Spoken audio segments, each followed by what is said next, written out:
Eu estava na cozinha preparando café quando ouvi a porta da frente se abrir, com aquele rangido característico que eu sempre pedia para Mateus consertar. Mas Mateus não estava mais aqui. Pelo menos era o que todos pensavam. O que vi pela fresta da porta me fez segurar a respiração. Minha nora Clarissa estava guardando algo dentro da bolsa, algo que tirou do meu criado mudo, seus movimentos rápidos e furtivos como os de alguém que não quer ser pego. E então, ela olhou diretamente para o café que havia preparado para mim. Aquele mesmo café que eu tomava todas as manhãs e que sempre me deixava com aquela névoa estranha na cabeça. Foi naquele momento que entendi que algo não batia. Algo muito, muito errado estava acontecendo bem debaixo do meu nariz. Antes de continuar, me conta nos comentários de qual cidade você está acompanhando essa história e se já passou por algo parecido. E não esquece de curtir para não perder histórias como essa. O dia havia começado com chuva. Uma daquelas chuvas finas de São Paulo que parecem não ter fim, que molham devagar, mas com persistência, como se o céu também estivesse chorando. Era 15 de março, uma quinta-feira que jamais vou esquecer. O dia em que enterrei meu filho Mateus. Ou pelo menos, o dia em que achei que o havia enterrado. Meu nome é Márcia, tenho 62 anos, e até aquele momento eu achava que conhecia minha vida. Achava que conhecia meus filhos. Achava que entendia o que significa família. Como eu estava enganada. A capela do cemitério estava cheia, o que não me surpreendeu. Mateus sempre foi querido por todos. Meu filho mais velho, 38 anos, analista financeiro numa empresa grande da Faria Lima. Sempre foi o certinho, o responsável, aquele em quem eu podia confiar de olhos fechados. Diferente do Ricardo, meu caçula de 35 anos, que sempre foi mais, digamos, impulsivo. Eu estava sentada na primeira fileira, ainda sem acreditar que aquilo estava acontecendo. Um ataque cardíaco fulminante, disseram os médicos. Apenas 38 anos e um coração que simplesmente parou. Sem aviso, sem histórico, sem nada que pudesse ter me preparado para aquilo. Mãe, a senhora precisa assinar alguns papéis depois do funeral. Ricardo sussurrou ao meu lado, sua mão no meu ombro num gesto que deveria ser reconfortante, mas que de alguma forma me deixou desconfortável. É só burocracia, nada demais. Vou cuidar de tudo. Eu apenas assenti, incapaz de formar palavras. Minha garganta estava fechada, meus olhos ardiam de tanto chorar. Clarissa, a esposa de Ricardo, estava do outro lado, segurando minha mão com uma força que parecia excessiva. Dona Márcia, preparei um chá especial para a senhora tomar quando chegarmos em casa. Ela disse, sua voz docemente preocupada. Vai ajudar a senhora a descansar. A senhora precisa de forças. Forças. Como se existisse força suficiente no mundo para lidar com a perda de um filho. O funeral foi um borrão. Pessoas se aproximavam, diziam coisas que eu não conseguia processar. Abraços que eu não sentia. Palavras de conforto que não confortavam nada. Mas uma coisa eu notei. Mesmo na minha névoa de dor, Ricardo e Clarissa estavam organizando tudo com uma eficiência quase empresarial. Não se preocupe, mãe, Ricardo repetia. Eu cuido de tudo. A senhora só precisa descansar. E Clarissa estava sempre ali, com aquele sorriso gentil, oferecendo chás, remédios para dormir, atenção constante. Na época, eu pensei que era bondade. Como eu era ingênua. Voltamos para minha casa em Pinheiros depois do funeral. A casa onde criei meus 2 filhos sozinha, depois que meu marido faleceu há 15 anos. 3 quartos, um jardim pequeno, mas bem cuidado, numa rua tranquila. Mateus sempre dizia que eu deveria vender e comprar um apartamento menor, mais fácil de cuidar. Mas aquela casa tinha memórias. Tinha vida. Mãe, a senhora devia deixar a gente ficar aqui uns dias, Ricardo sugeriu, enquanto Clarissa preparava o tal chá na cozinha. Para cuidar da senhora. A senhora não devia ficar sozinha nesse momento. Parecia razoável. Parecia até carinhoso. Então eu concordei. Naquela noite, tomei o chá que Clarissa preparou. E também as 2 pílulas brancas que ela disse que o médico havia receitado para a ansiedade. São naturais, Dona Márcia, ela garantiu com aquele sorriso. Só para ajudar a senhora a dormir. Dormi. Dormi pesado, com sonhos confusos, E acordei na manhã seguinte com a cabeça pesada, como se estivesse envolta em algodão. E assim começou a rotina dos dias seguintes. Ricardo e Clarissa se instalaram no quarto de hóspedes. Todas as manhãs, Clarissa preparava meu café, meu almoço, meu jantar. Sempre com aquele sorriso gentil. Sempre com as pílulas. Para a ansiedade, Dona Márcia. Para ajudar. E eu tomava. Porque quem questiona remédios quando está de luto? Quem pensa direito quando acabou de perder um filho? Os dias se arrastavam numa névoa estranha. Eu me sentia distante, confusa. Esquecia coisas. Perdia o fio das conversas no meio. Ricardo começou a me fazer perguntas sobre documentos, sobre contas bancárias, sobre a escritura da casa. É importante organizarmos tudo, mãe, ele dizia, para proteger a senhora, para garantir que a senhora esteja segura. Uma tarde, 3 dias após o funeral, eu estava no sofá quando ouvi Ricardo e Clarissa conversando na cozinha. Suas vozes estavam baixas, mas o silêncio da casa de luto as carregava até mim. Quanto tempo você acha que precisamos? Era a voz de Clarissa. Mais uma semana, talvez 2, Ricardo respondeu. O médico já concordou em fazer a avaliação. Com a medicação que você está dando, ela vai estar tão confusa que vai ser fácil provar a incapacidade mental. Meu coração gelou. Mas na minha confusão mental, eu não tinha certeza se havia entendido direito. Será que era paranoia? Será que o luto estava me fazendo imaginar coisas? Clarissa riu baixinho. E depois que conseguirmos a tutela, quanto tempo até podermos vender a casa? Calma, Ricardo a advertiu. Um passo de cada vez. Primeiro a declaração de incapacidade, depois a tutela, depois a venda. Tudo tem que parecer legal. Eu me levantei devagar, cambaleando até o banheiro, meu coração batendo descompassado. Mas quando cheguei lá e vi meu reflexo no espelho, aquela mulher de cabelos grisalhos e olhos confusos, eu duvidei do que havia ouvido. Será que o luto estava me deixando louca? Será que eu estava mesmo ficando incapaz? Tomei as pílulas da noite e dormi com sonhos perturbadores. Foi no 5º dia após o funeral que tudo mudou. O telefone tocou de manhã cedo, antes de Ricardo e Clarissa acordarem. Eu estava na sala, ainda de roupão, aquela névoa familiar na cabeça. Atendi sem pensar. Dona Márcia? A voz era masculina, tensa. Aqui é Carlos Medeiros, eu era o chefe do Mateus. Oi, Carlos, eu disse, minha voz arrastada. Eu me lembrava vagamente dele do funeral. Como posso ajudar? Dona Márcia, eu preciso muito falar com a senhora. Pessoalmente, é urgente.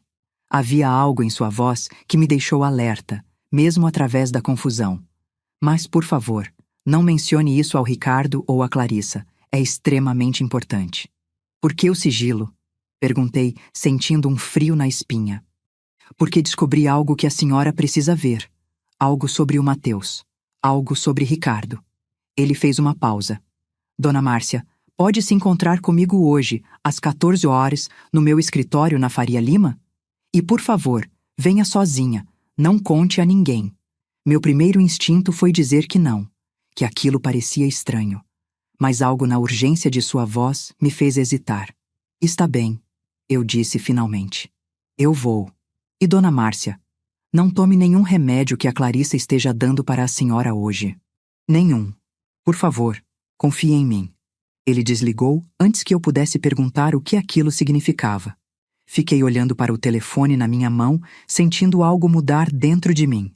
Um início de clareza atravessando a névoa. Uma pequena centelha de algo que eu não sentia há dias. Desconfiança. E era essa desconfiança que, em poucas horas, iria virar meu mundo de cabeça para baixo de uma maneira que eu jamais poderia imaginar. Às 13h30, eu disse a Ricardo que ia dar uma volta. Precisava de ar, falei. Precisava processar tudo. Ele trocou um olhar rápido com Clarissa, mas não podia exatamente me impedir de sair da minha própria casa. A senhora quer que eu vá junto, mãe? Ele ofereceu, mas já estava se levantando quando Clarissa colocou a mão no braço dele. Deixa ela ir, amor. Clarissa disse suavemente. Um pouco de ar vai fazer bem. Só não demore muito, Dona Márcia. Vou preparar o almoço. Eu assenti e saí. Mas em vez de caminhar pelo bairro, chamei um Uber. E pela primeira vez em dias, não havia tomado as pílulas matinais que Clarissa sempre deixava ao lado do café. Ela havia estranhado quando eu disse que tomaria depois, mas não insistiu. O escritório de Carlos ficava num daqueles prédios de vidro espelhado da Avenida Brigadeiro Faria Lima. Moderno, imponente, o tipo de lugar onde acontecem negócios de milhões. O tipo de lugar onde Mateus trabalhava. Trabalhava. Passado. A dor voltou, aguda e fresca, mas eu a empurrei para o lado. Tinha que me concentrar. Tinha que entender o que Carlos queria me mostrar. A recepcionista me encaminhou diretamente para a sala dele no 15º andar. Carlos era um homem na casa dos 50. Cabelos grisalhos, ternos caros, o tipo de executivo que transpira confiança. Mas naquele momento ele parecia perturbado. Dona Márcia. Ele se levantou imediatamente quando entrei, fechando a porta atrás de mim e baixando as persianas das janelas de vidro que davam para o resto do escritório. Obrigado por vir. Por favor, sente-se.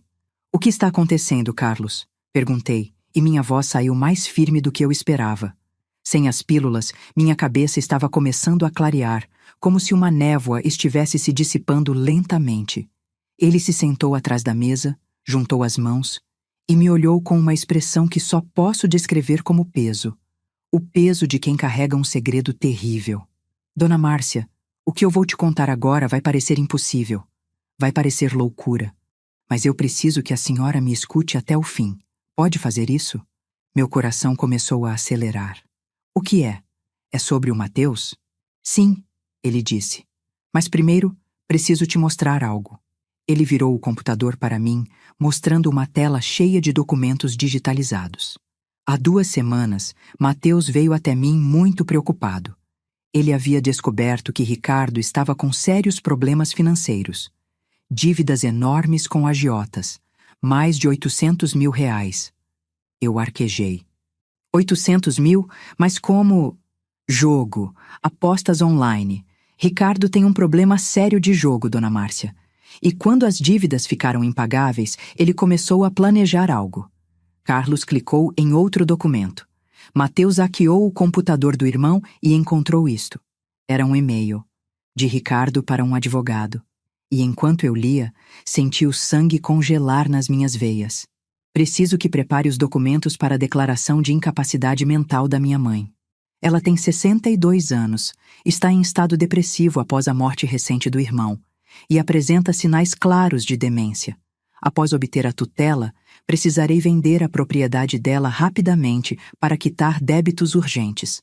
Quanto cobras pelo serviço? Meu Deus, sussurrei sentindo náusea subir. Ele estava planejando isso, desde antes do Mateus morrer. Sim. Carlos fez uma pausa significativa. Mas aqui é onde a história fica complicada, Dona Márcia. Mateus não morreu. O mundo parou. Eu pisquiquei, certa de que havia entendido errado. O quê? Mateus está vivo, Carlos repetiu, sua voz firme mas gentil. Quando ele descobriu o plano de Ricardo, ele percebeu algo terrível. Se ele denunciasse o irmão imediatamente, Ricardo poderia alegar que foi só uma fantasia, que nunca executaria. Não haveria provas concretas de tentativa de fraude. E pior, Ricardo poderia acelerar o plano e executá-lo antes que houvesse tempo de pará-lo legalmente. A minha mente estava girando, incapaz de processar. Mas eu vi o corpo. Eu estava no funeral. Havia um caixão. Fechado, Carlos apontou. E os documentos médicos foram forjados. Mas não por Ricardo. Por nós. Por mim e por Mateus. Vocês forjaram a morte dele? Minha voz saiu num guincho. Eu não sabia se ria, ou chorava, ou gritava. Por quê? Como? Carlos se levantou e foi até um pequeno bar no canto da sala, serviu um copo d'água e me entregou. Minhas mãos tremiam tanto que quase deixei cair, porque era a única maneira de protegê-la e de pegar Ricardo em flagrante. Ele explicou.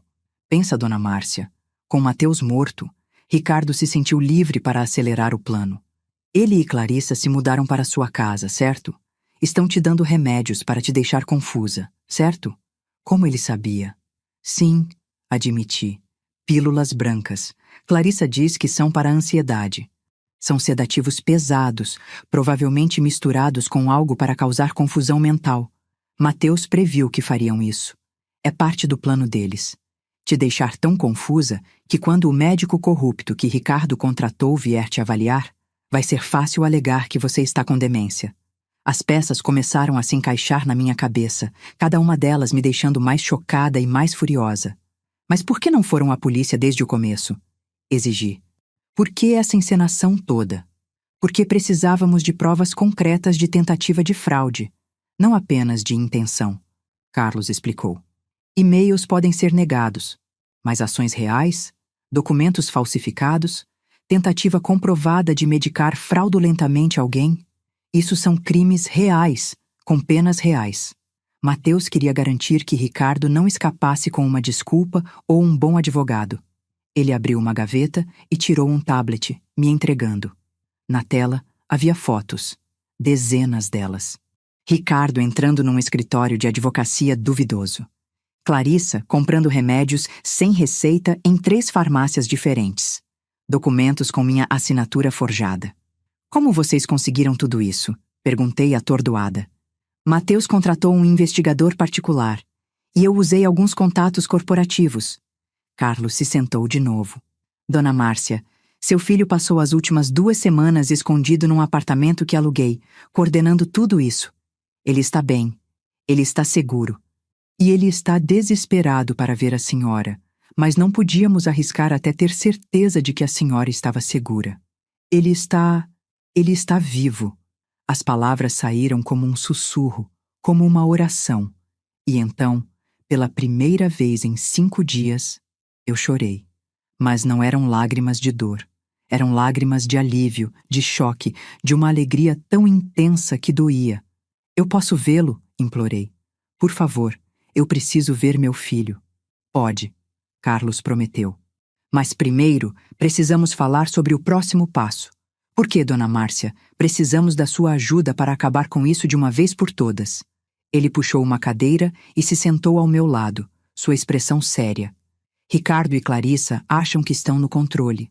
Acham que você está confusa e manipulável. Então aqui está o plano. Você volta para casa hoje e continua fingindo. Para de tomar os remédios que eles dão, mas finge que está tomando. Joga fora ou guarda como prova.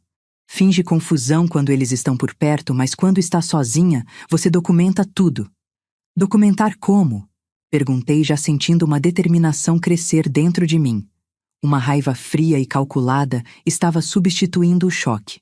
Fotos de documentos, gravações de conversas, qualquer coisa que prove o que estão fazendo. Ele me entregou um celular novo. Este é para você. Já está configurado. Mateus vai te enviar instruções por mensagem. E em 3 dias, vamos dar o golpe final. Qual golpe? Minha voz estava mais firme agora, mais decidida. Carlos sorriu, mas era um sorriso frio. Vamos fazer Ricardo assinar sua própria confissão sem que ele perceba. E então, vamos trazer Mateus de volta dos mortos, na frente de todo mundo, na frente da polícia. Eu deveria estar chocada, deveria estar horrorizada com a elaboração de tudo isso. Mas tudo o que eu sentia era uma determinação feroz. Meu filho mais novo havia tentado me roubar, me drogar, me declarar louca. Tudo por dinheiro, tudo por ganância, e eu ia ajudar a derrubá-lo. Mas primeiro, Carlos disse se levantando, venha, há alguém aqui que está desesperado para te ver. Ele abriu uma porta lateral do escritório que levava a uma sala de reuniões menor. E lá, sentado numa cadeira, com olheiras profundas e uma barba por fazer, mas gloriosamente, maravilhosamente vivo, estava meu filho. Mãe, Mateus disse, sua voz quebrando. Eu atravessei a sala correndo e o abracei tão forte que doía. Senti seu cheiro, senti seu coração batendo, senti suas lágrimas molhando meu ombro, assim como as minhas molhavam o dele. Você está vivo, eu soluçava. Meu filho, você está vivo. Sinto muito, mãe, ele sussurrava. Sinto tanto por ter feito você passar por isso. Mas eu precisava te proteger. Precisava proteger você dele. Ficamos assim por longos minutos, simplesmente nos abraçando, simplesmente existindo no milagre de estarmos juntos novamente. Mas finalmente eu me afastei, segurei o rosto dele entre minhas mãos e olhei nos olhos do meu filho. O que precisamos fazer? Perguntei. E ali, naquela sala de reuniões, com meu filho que retornou dos mortos e seu chefe que arriscou tudo para ajudá-lo, começamos a planejar a queda de Ricardo. A guerra estava declarada. E desta vez, eu não estava mais confusa, não estava mais fraca e definitivamente não estava mais sozinha. Ricardo e Clarissa não faziam ideia do que estava por vir. Mas logo, muito logo, iam descobrir. Voltei para casa às 17 horas, mantendo minha expressão cuidadosamente vazia, meus movimentos deliberadamente lentos. No espelho do elevador, pratiquei aquele olhar distante que Ricardo e Clarissa esperavam ver. A névoa tinha se dissipado completamente, mas eles não podiam saber disso. Clarissa estava na cozinha quando entrei, com aquele sorriso doce que agora eu via como a máscara que sempre foi. Dona Márcia estava preocupada. A senhora demorou, ela disse, já se aproximando com um copo de suco. Laranja, meu favorito. Que atenciosa. Deve estar cansada dessa caminhada. Tome, vai fazer bem. Olhei para o copo com nova compreensão. Quantas vezes eu havia bebido algo que ela preparou sem questionar? Quantas vezes ingeri drogas sem saber? Obrigada, querida, disse com voz arrastada pegando o copo. Levei até os lábios. Fingi beber, mas mal molhei a língua. Quando ela se virou para mexer algo no fogão, despejei metade do conteúdo no vaso de planta ao lado da porta. Minha samambaia iria perdoar o sacrifício. Ricardo está no escritório resolvendo umas coisas da senhora, Clarissa comentou casualmente, mas eu capturei a tensão em sua voz. Papelada chata, sabe como é.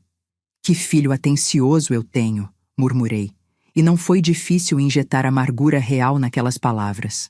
Mas Clarissa interpretou como a amargura do luto, não da traição. Perfeito.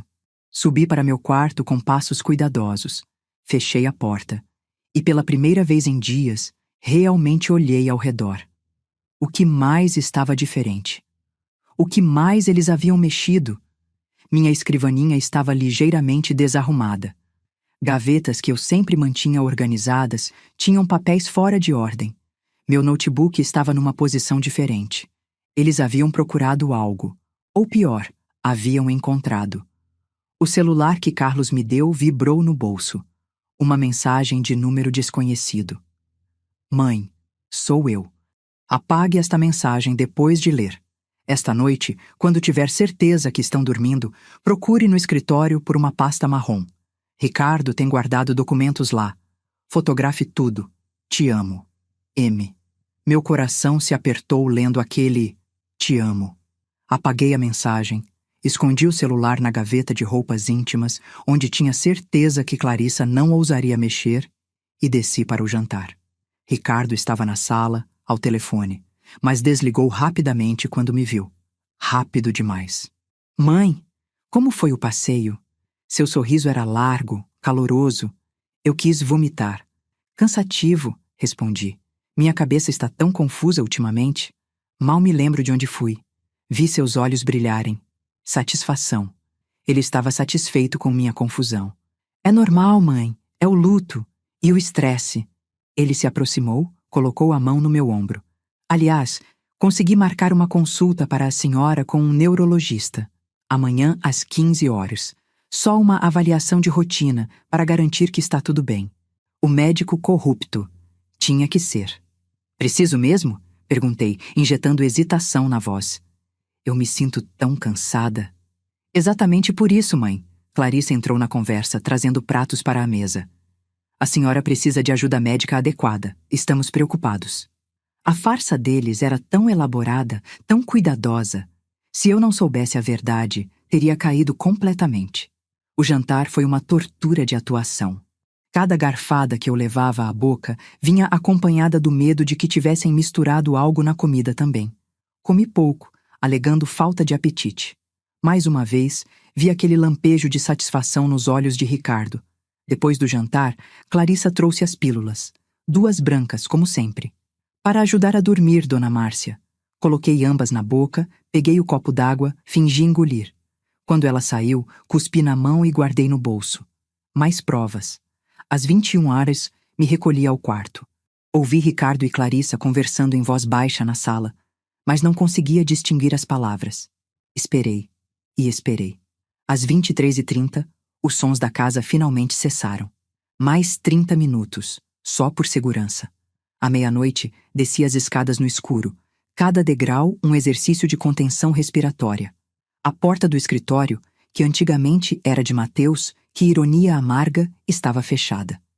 Girei a maçaneta milímetro por milímetro. Abriu. Eles não haviam trancado. Por que trancariam?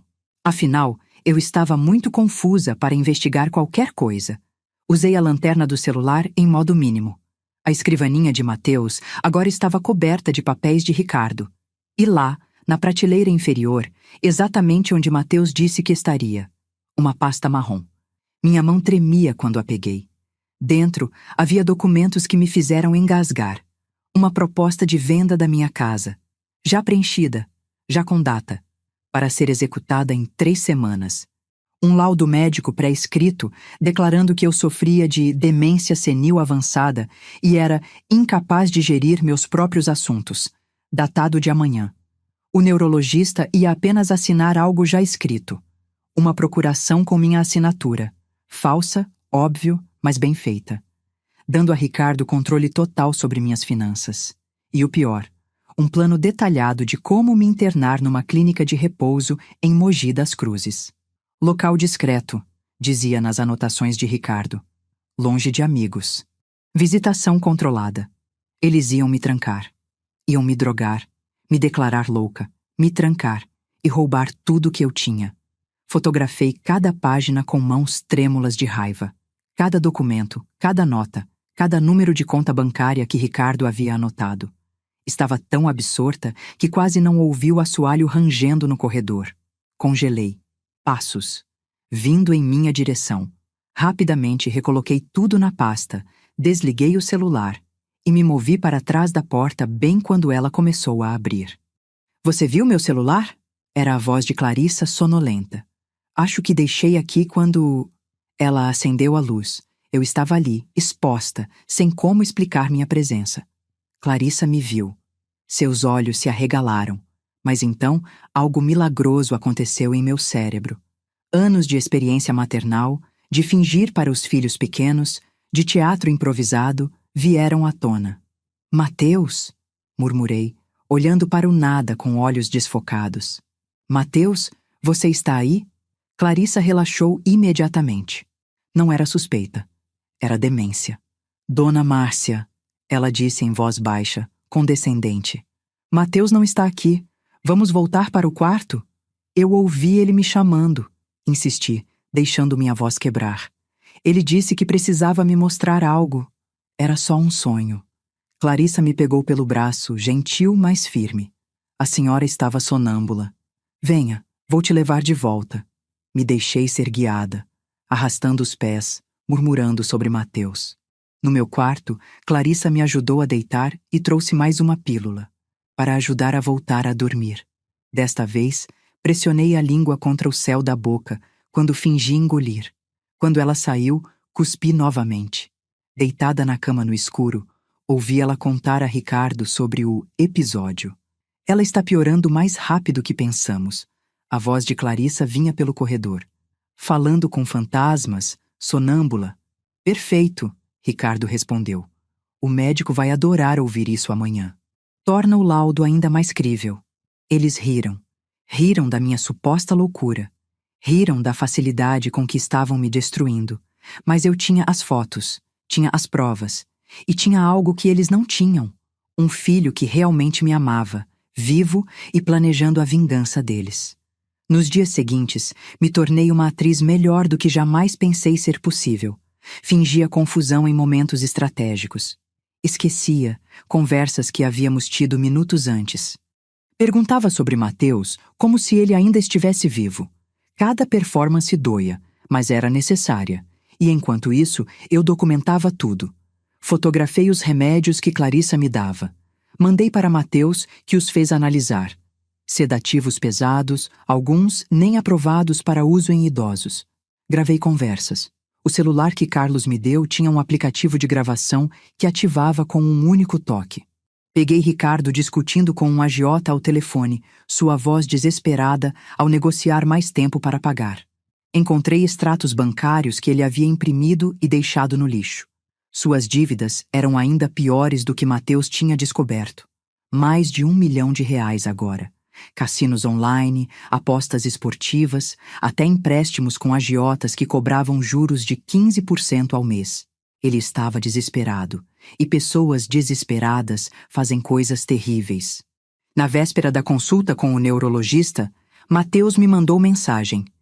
Mãe, amanhã é o dia. Vá à consulta. Deixe o médico fazer as perguntas. Grave tudo.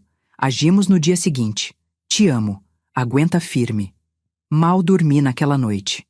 Não por causa das pílulas que não tomei, mas pela antecipação. No dia seguinte, o consultório do Dr. Henrique Silva era em Perdizes, num prédio comercial velho. Nada como os consultórios médicos bem estabelecidos que eu conhecia. Ricardo me acompanhou, atencioso, a mão sempre no meu ombro como se eu pudesse fugir. O Dr. Silva era um homem na casa dos 60, com um sorriso oleoso e olhos que evitavam contato direto. Médico de verdade? Talvez um dia, mas agora claramente vendia laudos para quem pagasse.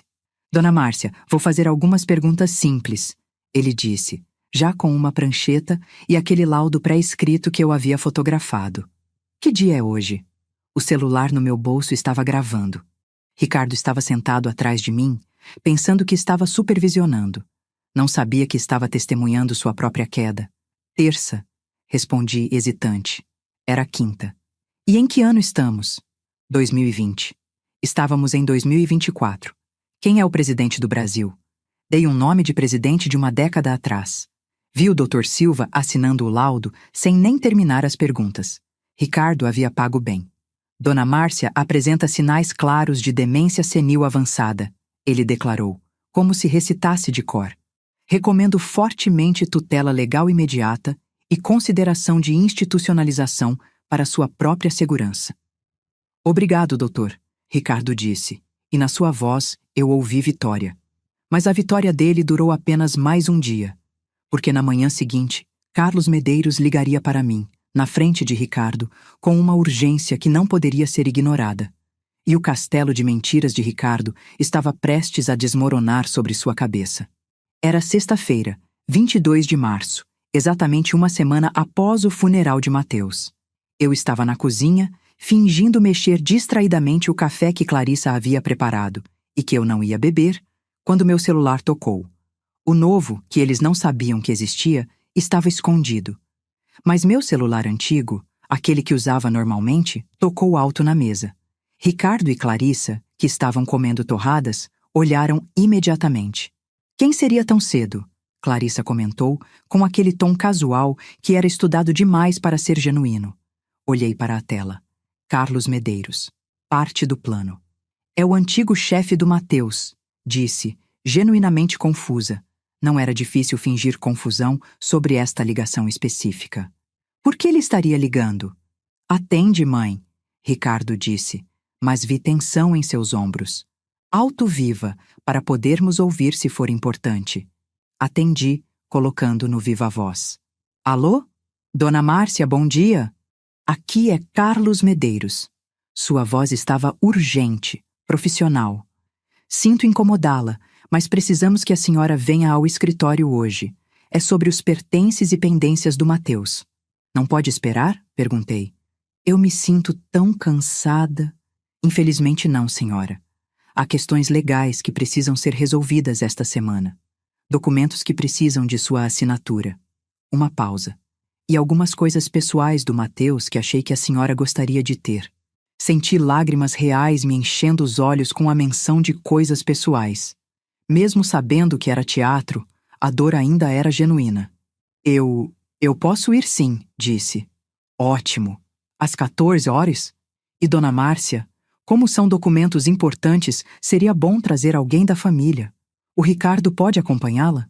Vi Ricardo se endurecer. Ele não queria ir ao escritório de Mateus. Claro que não. Era o lugar onde trabalhava o filho que ele estava traindo. Mas recusar seria suspeito. Claro, Ricardo respondeu, sua voz estudadamente calma. Eu levo a mãe. Perfeito, Carlos disse. Então até às 14 horas. E Ricardo, traga um documento com foto. Vamos precisar para os registros. Desligou antes que Ricardo pudesse perguntar mais nada. Que estranho, Clarissa murmurou. Por que precisariam de documentos agora? Burocracia de empresa, imagino. Ricardo respondeu. Mas vi que suas mãos tremiam ligeiramente. Mãe, vá descansar. Saímos às 13h30. Subi para o quarto e assim que fechei a porta, peguei o celular secreto. Mensagem de Mateus. Perfeita, mãe. Daqui a pouco tudo acaba. A polícia já está ciente e vai estar posicionada.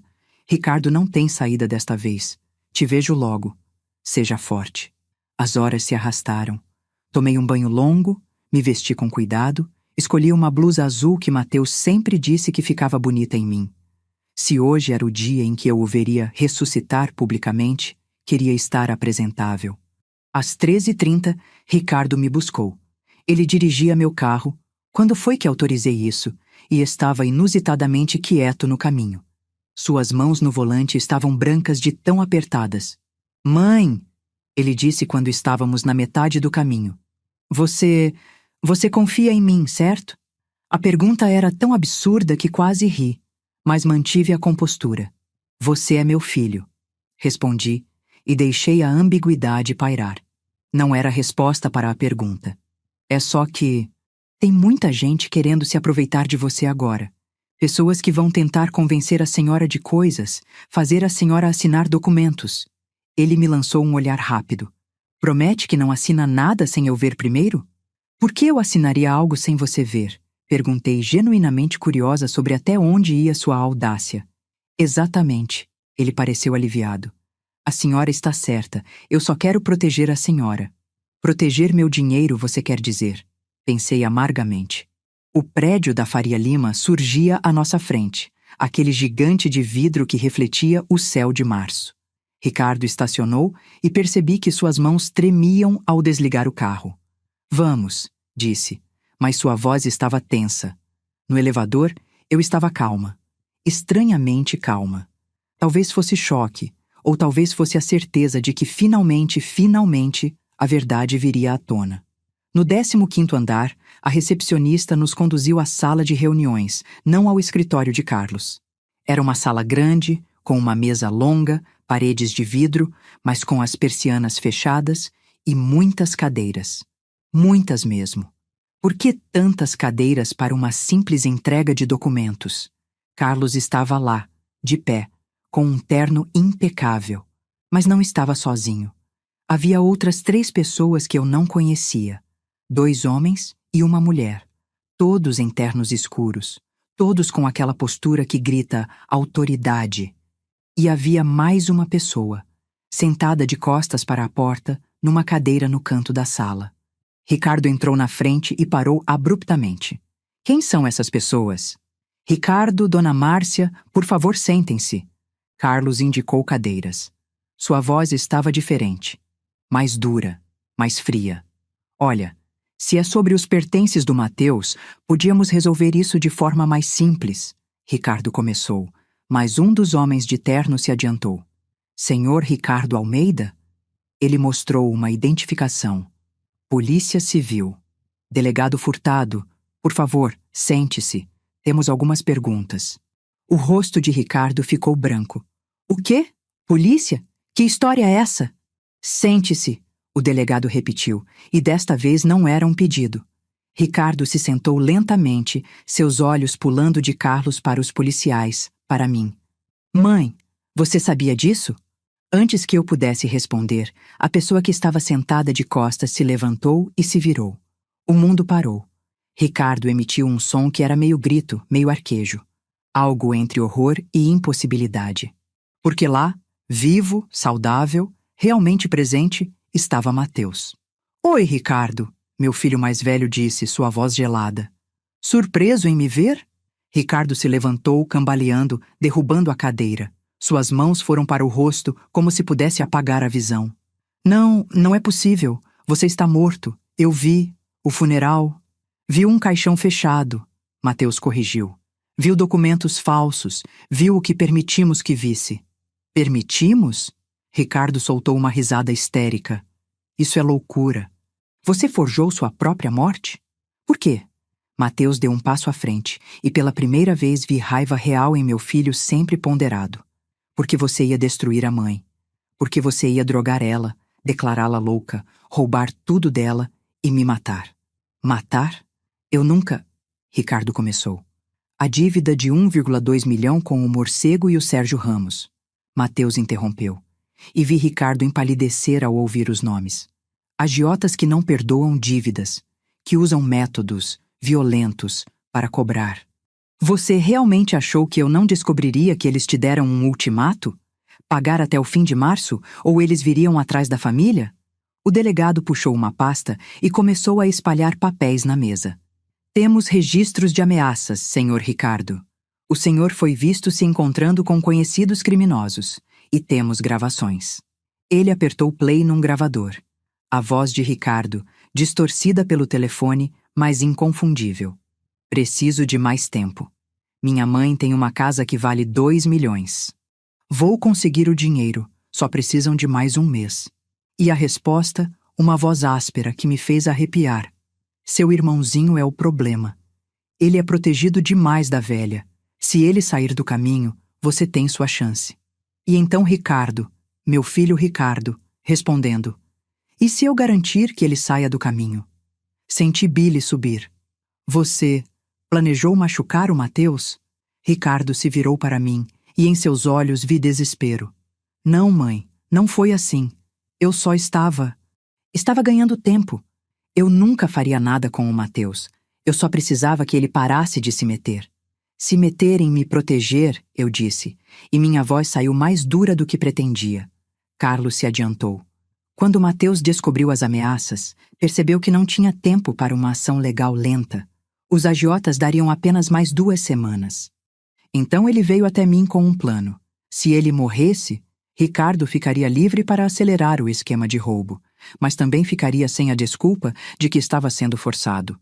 Cada ação dele após a morte seria puramente por ganância, não por ameaça. A delegada se adiantou. E funcionou. Nos últimos 7 dias documentamos tudo. Ela abriu outra pasta. Falsificação de laudos médicos. Administração forçada de medicamentos controlados. Falsificação de assinaturas em documentos legais. Planejamento de internação fraudulenta. E tentativa de apropriação indébita de patrimônio considerável. E sabemos sobre a Clarissa também, Mateus acrescentou. Sua cúmplice. Sua esposa que estava drogando minha mãe sistematicamente. Onde ela está agora? O delegado perguntou. Em casa, Ricardo respondeu automaticamente. Depois pareceu perceber que havia se incriminado mais. Uma equipe está indo até lá agora, o delegado informou, com mandado de prisão para ambos. Ricardo cambaleou para trás. Prisão? Não, espera. Eu posso explicar tudo. Pode? Mateus cruzou os braços. Explica o laudo médico pré-escrito então. Explica as pílulas. Explica as conversas gravadas sobre trancar a mãe em Mogi das Cruzes. Você gravou? Ricardo me olhou, e pela primeira vez vi compreensão dawning em seus olhos. Você estava fingindo.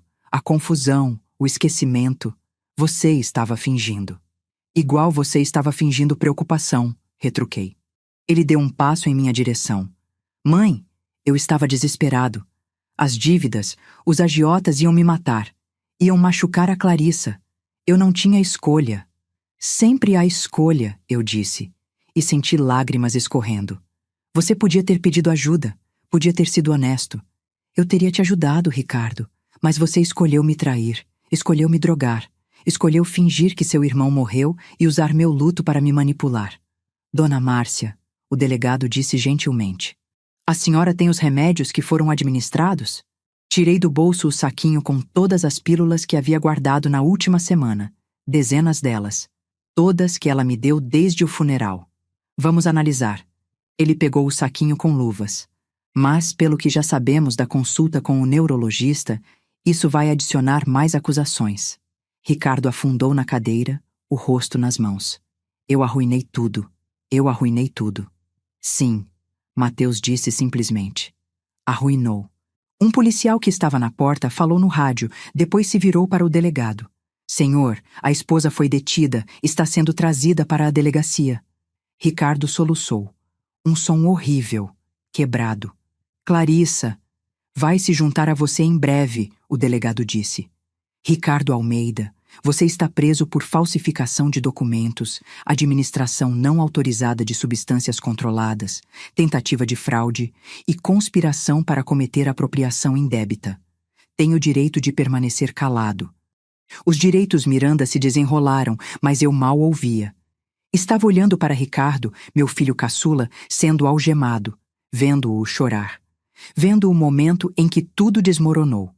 E não senti satisfação. Não senti vitória. Só senti uma tristeza profunda, como um poço sem fundo. Quando o levaram, ele me olhou uma última vez.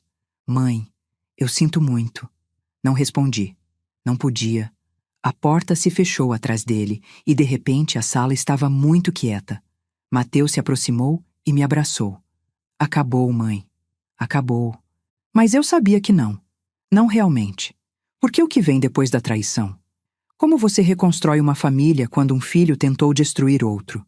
Como você vive com o conhecimento de que um dos seus filhos te via não como mãe, mas como fonte de dinheiro? Preciso ir para casa, murmurei. Preciso processar tudo isso. Carlos se aproximou. Dona Márcia, com todo respeito, talvez não seja boa ideia voltar para aquela casa agora. Muitas memórias ruins. Tem um apartamento de investimento em Pinheiros que está vazio. Poderia ficar lá com Mateus até decidir o que fazer. Olhei ao redor da sala. A mesa cheia de provas da traição do meu filho. As cadeiras onde policiais haviam sentado.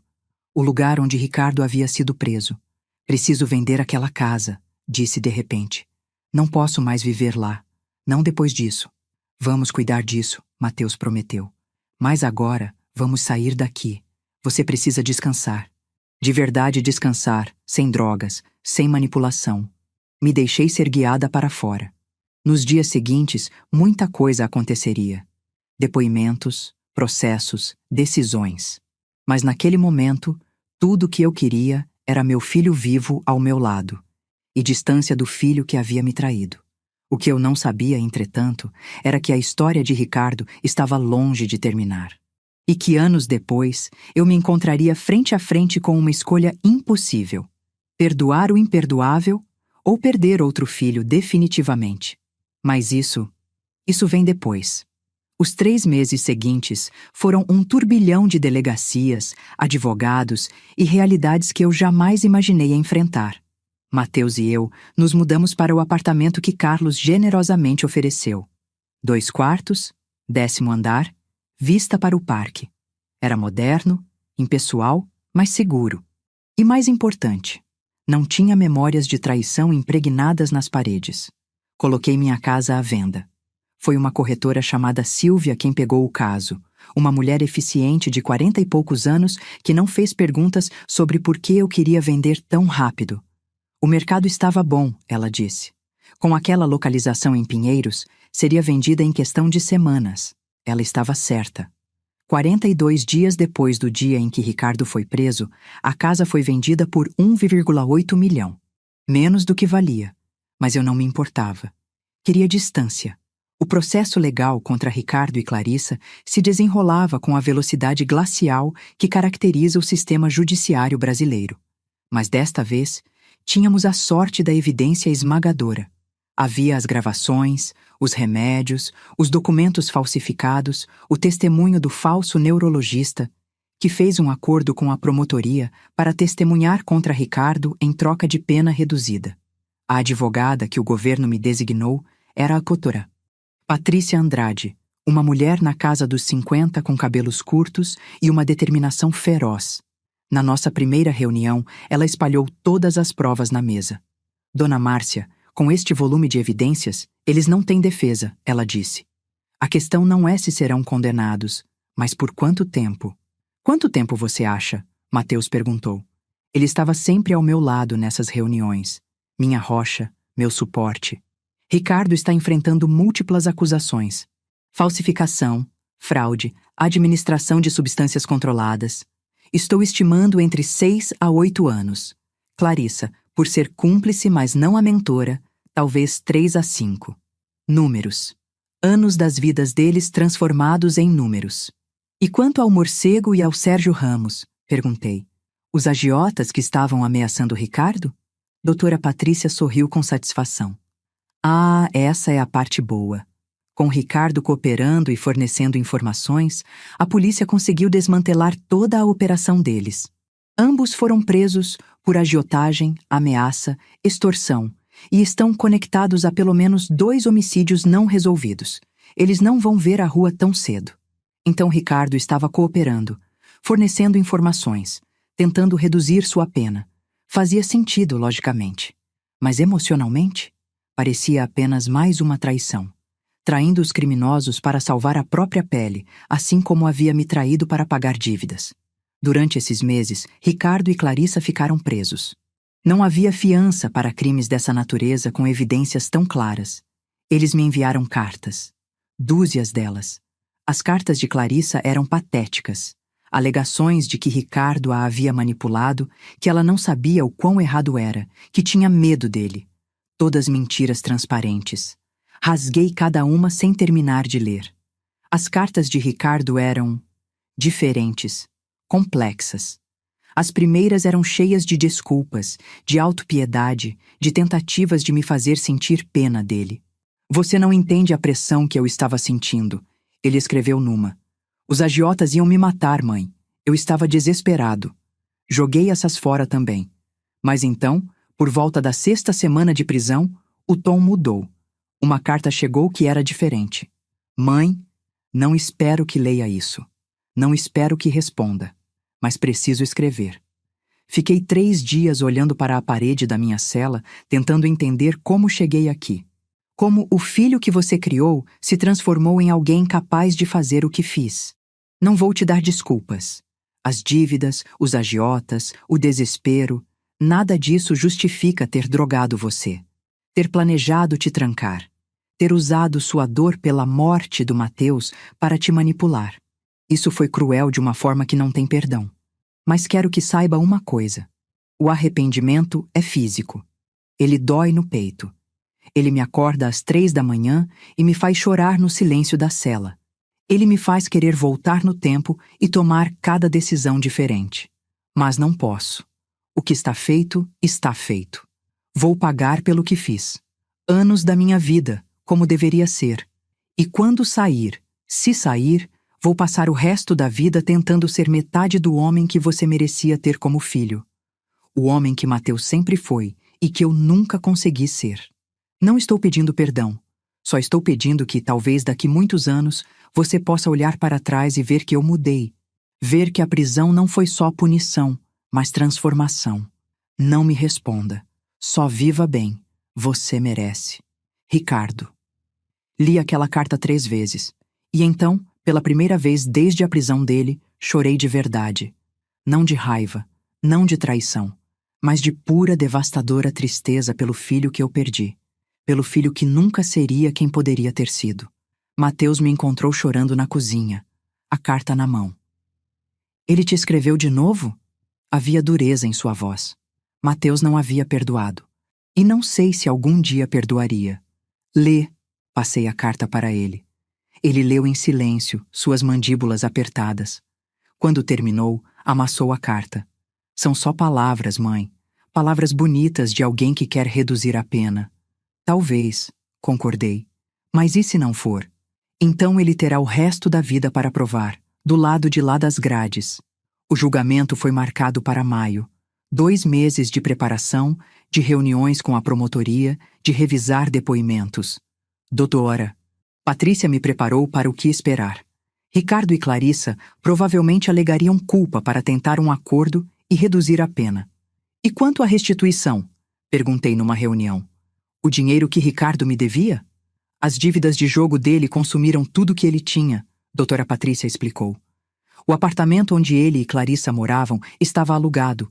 O carro estava no nome de um banco. Não há assets para recuperar. Mas parte da pena vai incluir restrições financeiras, quando ele sair. Quando não se. A realidade de que um dia Ricardo sairia da prisão ainda não tinha se solidificado na minha mente. Uma semana antes do julgamento, recebi outra carta. Desta vez de um advogado.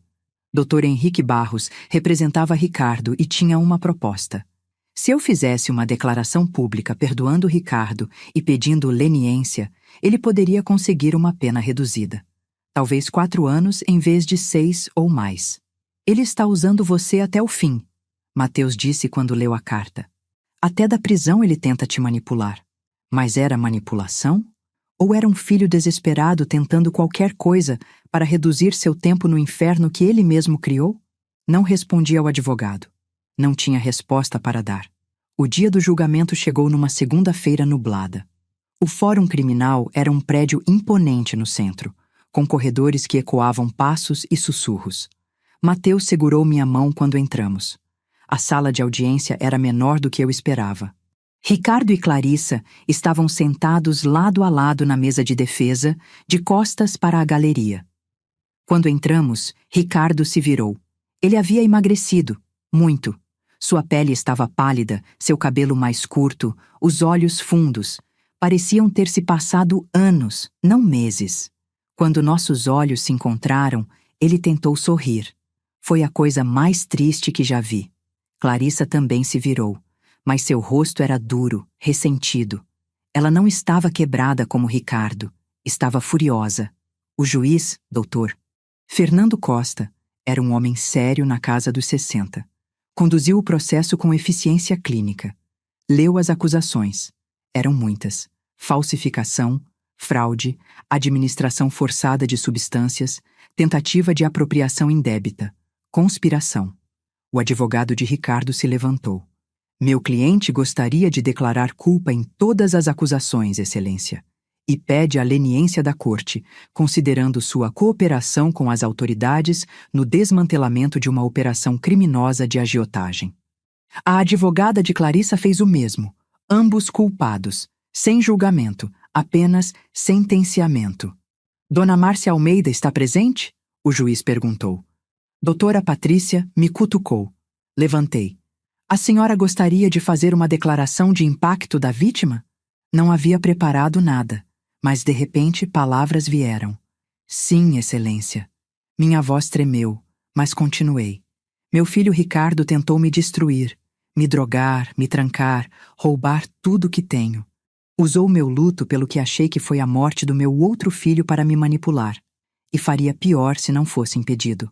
Pausa. Respiração. Mas ele também é meu filho. E não importa o que ele fez, eu não posso simplesmente desligar 20 e poucos anos de ser sua mãe.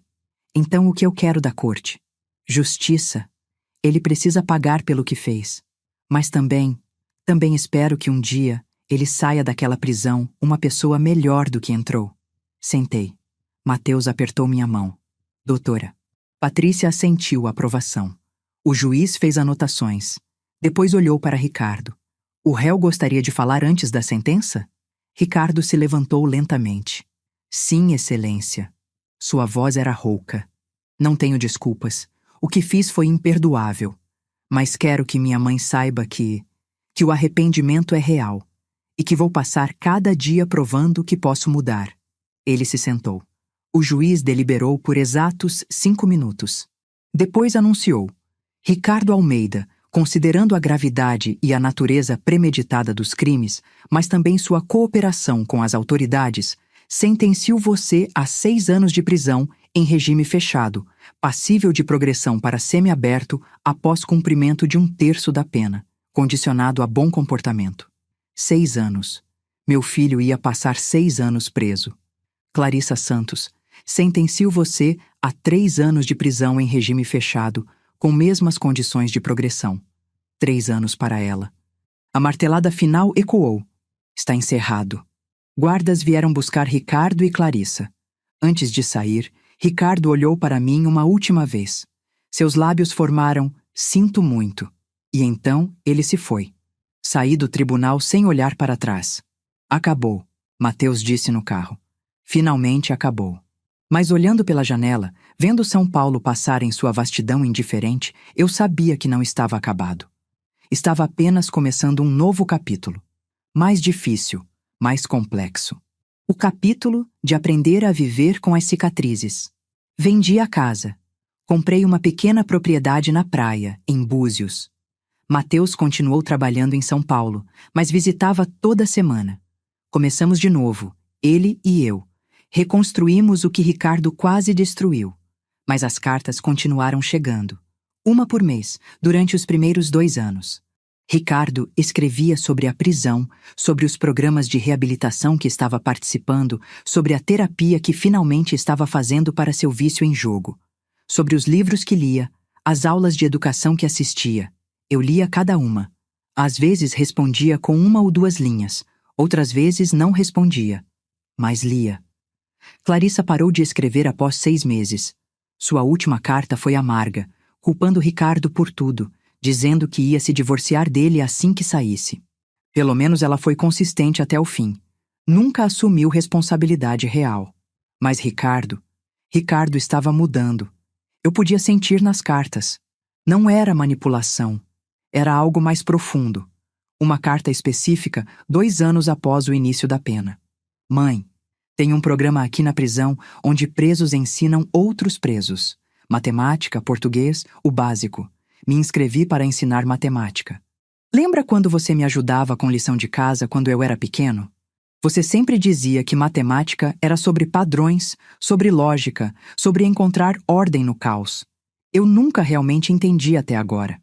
Minha vida foi caos porque eu escolhi o caos. Apostas, dívidas, más decisões. Mas ensinar aqui me mostra que ainda posso criar ordem. Ainda posso ajudar alguém a entender algo. Ainda posso ser útil. Um dos meus alunos passou no exame de equivalência do ensino médio semana passada. Ele tem 35 anos e nunca tinha terminado a escola. Me abraçou e chorou quando viu o resultado. E eu chorei também. Não posso desfazer o que fiz a você. Mas talvez possa fazer algo de bom com o tempo que tenho aqui. Te amo, mesmo não merecendo. Ricardo. Mostrei essa carta para Mateus.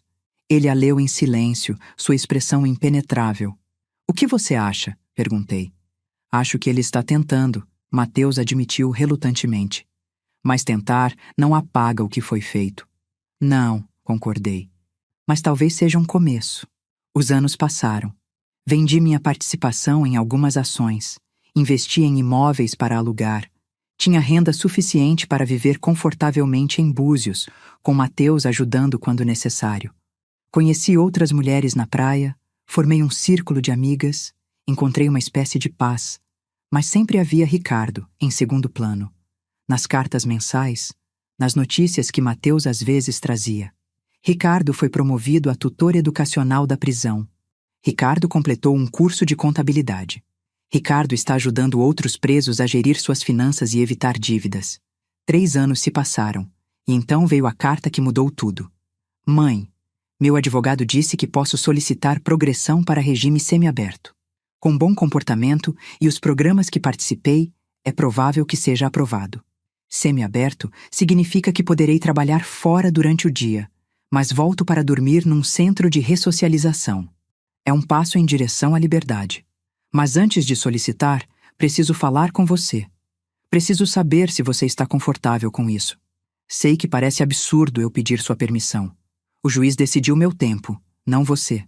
Mas não quero voltar ao mundo se isso significa te causar medo ou ansiedade. Se você não estiver pronta, vou esperar o tempo completo. 6 anos, 4 anos, não importa. Sua paz mental importa mais que minha liberdade. Por favor, pensa sobre isso. Não precisa responder imediatamente. Ricardo. Fiquei olhando para aquela carta por horas. Ele estava me dando poder sobre ele. Poder de mantê-lo preso, de retardar sua liberdade. Depois de ele ter tentado tirar todo o meu poder, me transformar em incapaz, me prender numa instituição mental. A ironia era brutal. E a tentação de usar esse poder, de fazê-lo sofrer mais, estava lá. Não vou mentir. Mas também estava outra coisa. Cansaço. Cansaço da raiva, do ressentimento, do peso de carregar essa traição como uma pedra no peito. Liguei para Mateus. Ele pode solicitar progressão de regime, disse sem preâmbulo. Mas ele quer saber se estou confortável com isso primeiro. Silêncio do outro lado. Depois. E você está? Não sei, admiti. Uma parte de mim quer que ele fique os 6 anos completos. Outra parte está cansada, Mateus. Cansada de viver com essa mágoa. Perdão não é obrigatório, mãe, Mateus disse gentilmente. Você não deve nada a ele. Eu sei, mas talvez eu deva a mim mesma. Fiz uma pausa. Vou a São Paulo no fim de semana. Posso visitá-lo na prisão? Mais silêncio. Você tem certeza? Não, mas preciso fazer isso. A visita foi marcada para um sábado. Mateus insistiu em me acompanhar. Então, no dia, ambos dirigimos 3 horas até a penitenciária onde Ricardo estava. Era tão cinza, tão opressivo. Cercas, guardas, detectores de metal. Me revistaram, verificaram minha bolsa. E então me levaram para uma sala de visitas cheia de mesas plásticas, cada uma com um preso de um lado e visitantes do outro. Ricardo estava numa mesa do canto. Quando me viu, ele se levantou abruptamente, depois pareceu lembrar onde estava e sentou novamente, suas mãos tremendo visivelmente. Sentei na frente dele. Mateus ficou de pé atrás de mim, uma presença silenciosa, mas firme. Oi, mãe, Ricardo disse, e sua voz quebrou na última sílaba. Oi, Ricardo. Ele parecia diferente. Mais magro, mais musculoso. O tempo na prisão havia transformado a flacidez em força física. Mas eram os olhos que mais mudaram. Não tinham mais aquela inquietação, aquela ganância que eu via antes. Havia apenas cansaço e algo que parecia arrependimento. Obrigado por vir, ele disse. Sei que foi difícil. Recebi sua carta. Fui direto ao ponto. Sobre o regime semiaberto. Ele assentiu, sem tirar os olhos de mim. Eu quis sua bênção primeiro. Não sou eu quem decide sua pena, Ricardo. Não legalmente, mas emocionalmente. Ele fez uma pausa. Mãe, passei 3 anos aqui pensando todos os dias no que fiz, no quanto te machuquei. Podia sair mais cedo, mas não se isso significa que você passa mais um dia com medo ou com raiva por minha causa. E se eu disser para você ficar os 6 anos completos? Testei. Você ficaria? Ele não hesitou. Sim. Acreditei nele, e isso me chocou. Ricardo, disse devagar, o que você fez foi imperdoável. Você me traiu da pior forma possível. Usou meu luto, me drogou, planejou me trancar. Isso não some, isso não se apaga. Ele fechou os olhos, lágrimas escorrendo. Eu sei, mas, continuei, perdão não é sobre fazer as coisas sumirem. É sobre decidir não deixar que elas definam todo o resto da sua vida, da minha vida. Seus olhos abriram, esperançosos, mas cautelosos. Se o juiz aprovar sua progressão, não vou impedir. Mas isso não significa que estamos bem. Não significa que tudo volta ao que era. Significa que estou te dando uma chance de provar que você realmente mudou. Vou provar. Ele sussurrou intensamente. Vou passar o resto da vida provando. Uma condição. Mateus falou pela primeira vez, sua voz dura. Você mantém distância até provar que merece proximidade, sem aparecer na casa da mãe sem avisar, sem pressionar. Você reconstrói confiança aos poucos, ou nem tenta. Ricardo olhou para o irmão e no rosto dele vi aceitação total. Concordo, com tudo. A visita durou mais 1 hora. Conversamos sobre coisas banais, como ele estava, o que estava ensinando, os livros que lia. Mateus permaneceu em silêncio, vigilante, protetor. Quando nos levantamos para ir, Ricardo estendeu a mão para me tocar, depois a puxou de volta. Desculpa, esqueci por 1 segundo onde estava. Tchau, Ricardo, disse. E então, porque precisava, cuide-se. Você também, mãe. Você também. 2 meses depois, o juiz aprovou sua progressão para regime semiaberto. Ricardo conseguiu emprego num escritório de contabilidade pequeno que contratava ex-presidiários. Trabalhava durante o dia, voltava para o centro de ressocialização à noite. Suas cartas continuaram, agora falando sobre seu trabalho, sobre a normalidade estranha de estar meio livre. E então, 1 ano após a progressão, ele enviou uma carta diferente. Mãe, vou me formar. A universidade parceira da prisão oferece diplomas para presos que completam seus programas educacionais. Vou me formar em pedagogia. A cerimônia é em 3 semanas, num sábado. Entendo completamente se não quiser ir, mas gostaria muito que estivesse lá.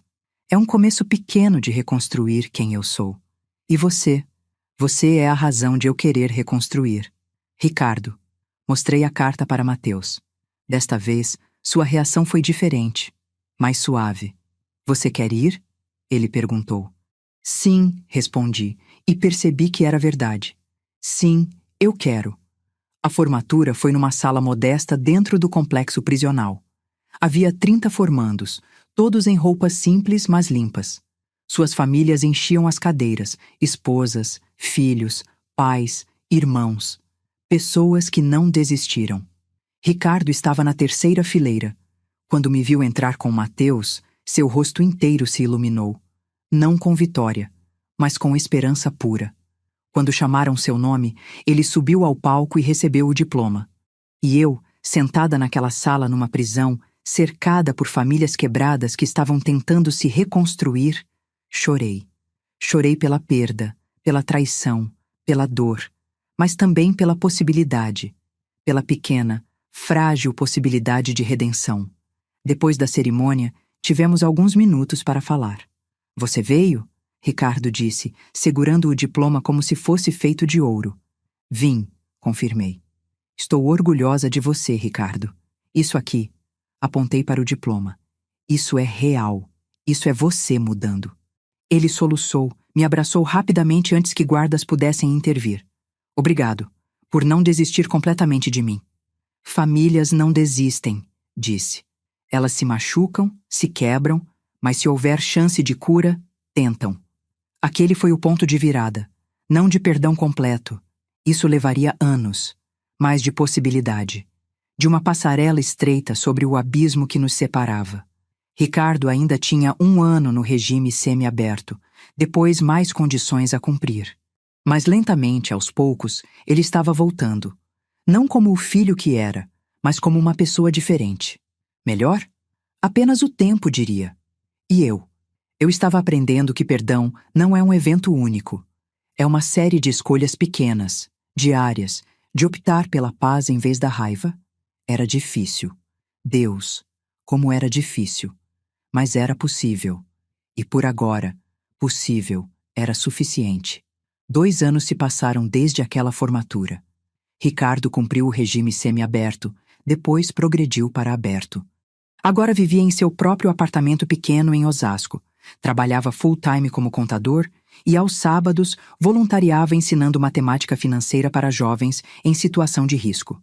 Nossas interações eram cautelosas, espaçadas, mas reais. Ele me ligava 1 vez por semana, sempre perguntando se era um bom momento, sempre respeitoso dos limites. Visitava Búzios 1 vez a cada 2 meses, ficando num hotel, nunca assumindo que podia ficar na minha casa. Mateus ainda mantinha distância. Eles eram educados quando se encontravam, mas a ferida entre os irmãos era profunda demais para a cura rápida. Talvez nunca cicatrizasse completamente, mas pelo menos não estava mais sangrando. Clarissa saiu da prisão 6 meses após Ricardo, divorciou-se dele por mensagem através de um advogado e desapareceu. Ouvi rumores de que se mudou para o Paraná, recomeçando com um novo nome. Não me importei o suficiente para investigar. Foi numa tarde de julho, 2 anos após a progressão de regime de Ricardo, que aconteceu o momento que mudou tudo definitivamente. Eu estava caminhando na praia, minha rotina diária, quando vi uma mulher mais ou menos da minha idade sentada na areia, olhando para o mar. Algo em sua postura me atraiu. Solidão, talvez. Ou reconhecimento de outra alma que havia sofrido. Posso sentar? Perguntei. Ela olhou para cima, sorriu com aquele sorriso cansado de quem conhece dor. Por favor. Nos apresentamos. Seu nome era Amália, 65 anos, viúva há 3 anos. Conversamos sobre trivialidades primeiro. O tempo, a beleza de Búzios, o preço dos peixes no mercado. Mas então, como às vezes acontece entre estranhos, a conversa se aprofundou. Você tem filhos? Ela perguntou. 2, respondi. Mateus e Ricardo. Ah. Algo em seu tom me fez olhá-la mais atentamente. Eu tinha 3. Agora tenho 2. Ou talvez tenha 3. Não sei mais como contar. O que aconteceu? Ela suspirou. Meu filho do meio, Paulo, roubou 400 mil reais que meu marido tinha deixado para os três dividirem. Falsificou o testamento, subornaram funcionários do cartório. Quando descobrimos, ele já havia gastado tudo: cassinos, festas, mulheres. Senti meu estômago apertar. Quando foi isso? Há 5 anos. Foi preso, cumpriu 3 anos. Saiu há 2. E agora? Agora ele mora em Búzios também, a umas 5 quadras daqui. Ela deu uma risada sem humor. Pequena cidade, não é? Não pode evitar esbarrar às vezes. Você fala com ele? Agora sim, mas levei tempo, muito tempo. Ela me olhou. Por que pergunta? Você tem uma história parecida? E então, talvez porque ela era estranha, talvez porque era seguro, eu contei tudo. Ricardo, as drogas, a morte forjada de Mateus, a prisão, as cartas, a lenta, dolorosa reconstrução. Amália ouviu tudo em silêncio. Quando terminei, ela apenas assentiu. Então você entende. Entendo o quê? O peso.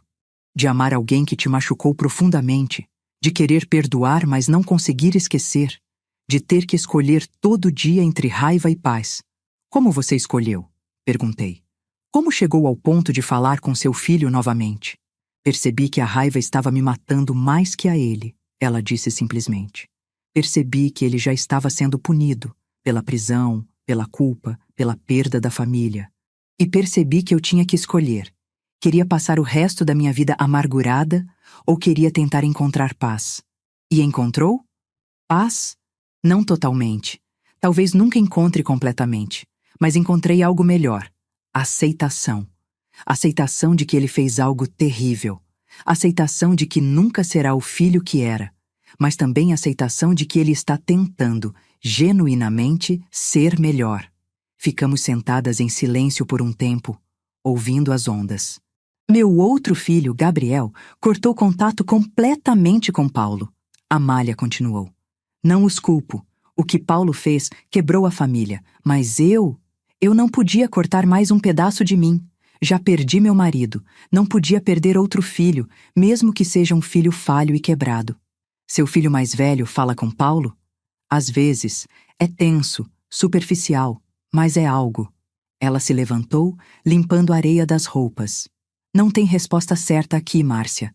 Você perdoa ou não perdoa. Reconstrói ou não reconstrói. Mas qualquer escolha que fizer, faça pela sua paz, não pela dele. Ela começou a caminhar. Depois parou. Se quiser conversar de novo, venho aqui todas as terças. Às vezes ajuda a falar com alguém que entende. Nos encontramos todas as terças pelos próximos meses. Amália se tornou amiga, confidente, guia. Ela me mostrava que era possível. Não fácil, nunca fácil, mas possível reconstruir algo de uma família quebrada. Foi depois de uma dessas conversas que tomei uma decisão. Liguei para Ricardo. Ricardo, quero que você venha para Búzios. Não para hotel, para minha casa, final de semana prolongado. Silêncio chocado do outro lado. Mãe, você tem certeza? Não, mas vou fazer mesmo assim. Ele chegou numa sexta à tarde, dirigindo um carro velho, mas bem conservado, carregando uma mochila pequena. Estava nervoso, eu podia ver em cada movimento. É uma casa linda, ele disse olhando ao redor. É paz, corrigi. É onde reconstruí minha vida depois que você tentou destruí-la. Ele encolheu como se eu tivesse batido nele. Mas precisava ser dito. Precisávamos da verdade entre nós. Sinto muito nunca vai ser suficiente, não é? Ele perguntou.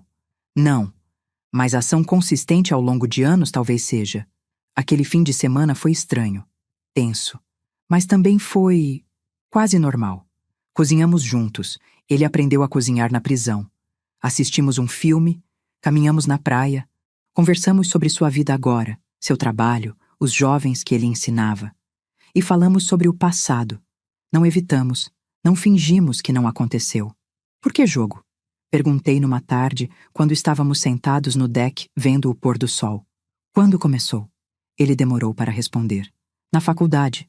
Começou pequeno, apostas em futebol com amigos, depois pôquer online, era um rush, sabe? A adrenalina, a possibilidade de ganhar grande. Uma pausa. E quando comecei a perder, Achei que a próxima aposta seria a que me salvaria. É um buraco que você cava mais fundo tentando sair. Por que não pediu ajuda? Vergonha, orgulho idiota. Achei que podia resolver sozinho. Ele me olhou. E quando a dívida ficou grande demais, o pânico tomou conta. Foi quando comecei a pensar de forma errada, criminosa. E agora? Ainda tem vontade de apostar? Todos os dias, ele admitiu. É um vício, mãe. Não some. Mas faço terapia, vou em reuniões de jogadores anônimos 3 vezes por semana.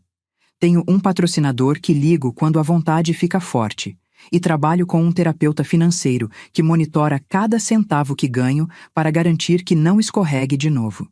E se escorregar? Espero que não.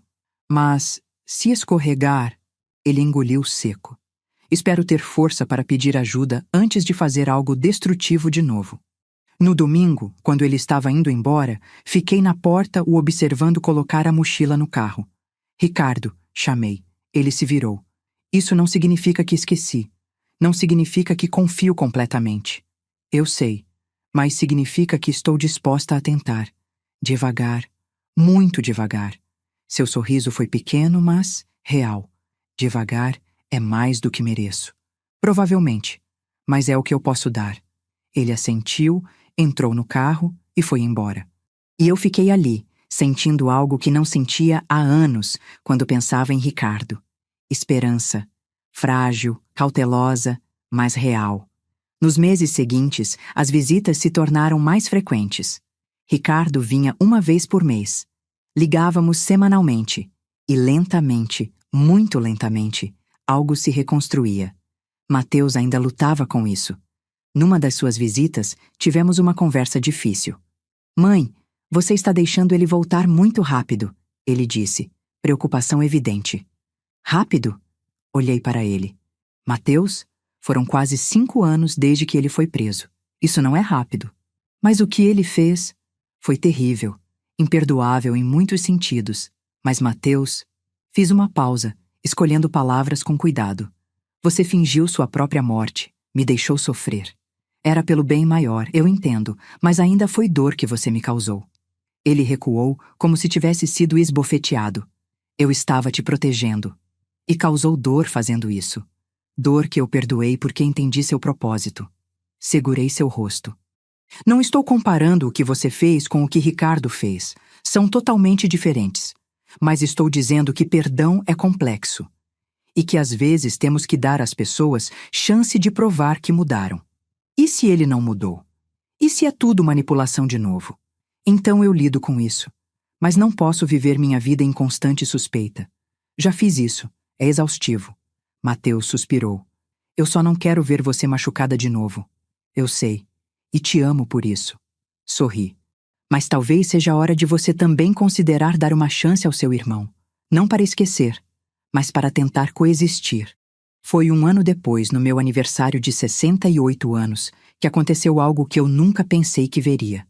Ricardo organizou um almoço de aniversário num restaurante em Búzios. Amália estava lá, alguns dos meus amigos da praia e... Mateus chegou. Não era esperado. Ele disse que tinha trabalho e não poderia vir. Mas lá estava ele, na entrada do restaurante, olhando incerto. Ricardo o viu primeiro. Ficaram se encarando por um longo momento. E então, lentamente, Ricardo estendeu a mão. Oi, meu irmão, ele disse, sua voz instável. Mateus olhou para a mão por uma eternidade. Depois a pegou. Não em abraço, não em camaradagem, mas em reconhecimento. Oi, Ricardo. Não foi reconciliação, não foi perdão, mas foi um começo. E às vezes começos são tudo que precisamos. O almoço foi surpreendentemente agradável. Histórias foram contadas, risadas compartilhadas. E quando cortei o bolo, olhei ao redor da mesa, para meus 2 filhos, tão diferentes, mas ambos ali, para Amália que entendia minha jornada, para os amigos que me apoiaram, e senti algo raro. Gratidão. Não gratidão pela traição. Nunca isso.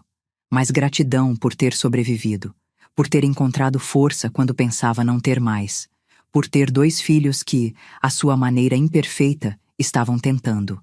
No fim da tarde, quando todos estavam indo embora, Ricardo se aproximou. Mãe, Obrigado por não desistir de mim. Famílias não desistem. Repeti as palavras que havia dito anos atrás. Elas se quebram, machucam, mas se houver vontade, reconstroem. Ainda tem muito a reconstruir. Tem uma vida inteira, concordei. Mas a fundação está lá, fraca, rachada, mas está lá. Mateus se juntou a nós. Mãe, quer que eu fique hoje à noite? Não precisa. Vou ficar bem. Eu sei. Ele olhou para Ricardo. Mas talvez possamos todos jantar juntos, se você quiser. Ricardo olhou para mim, depois para Mateus, seus olhos brilhando com lágrimas não derramadas. Eu adoraria. E assim, naquela noite de julho em Búzios, 5 anos após a prisão, 3 anos após o início da reconstrução, meus 2 filhos sentaram à minha mesa de jantar. A conversa era cuidadosa, os sorrisos pequenos, o desconforto palpável, mas estavam ali, juntos, tentando. E por agora, tentando era suficiente. Se esta história tocou seu coração, por favor, deixe seu like, se inscreva no canal e compartilhe com alguém que precisa ouvir sobre perdão, reconstrução e segundas chances. Seus comentários significam muito para mim.